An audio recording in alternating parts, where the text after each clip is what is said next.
La fesse a pris le pouvoir. Il fut un temps où les femmes se battaient pour le droit de voter, de travailler, d'apprendre, de s'exprimer. Aujourd'hui, une partie d'entre elles se battent pour une taille plus fine, des hanches plus larges et des fesses plus grosses. Ironie tragique. Ce que nos mères ont défendu avec dignité, certaines le trahissent pour un corps qui plaît mais qui ne pense pas. Le BBL, 3 lettres. Une mode, une bombe. BBL, Brazilian Butt. Lift.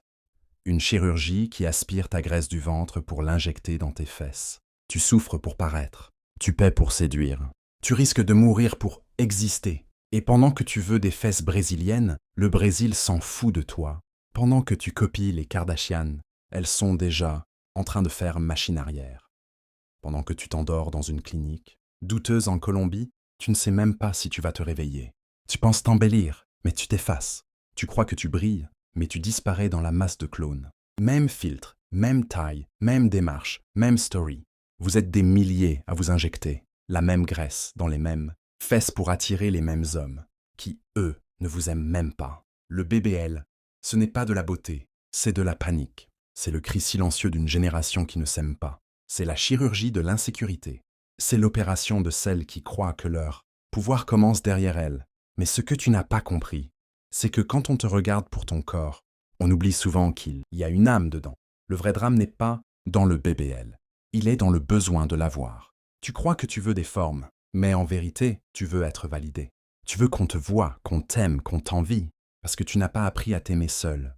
Et les réseaux, ils te vendent ça comme de la confiance en soi. Mais ce n'est pas de la confiance. C'est de la mutilation esthétique commandée par l'algorithme. Le monde ne manque pas de belles fesses. Il manque de femmes conscientes. Il manque de femmes qui brillent par leur intelligence, leur esprit, leur vision.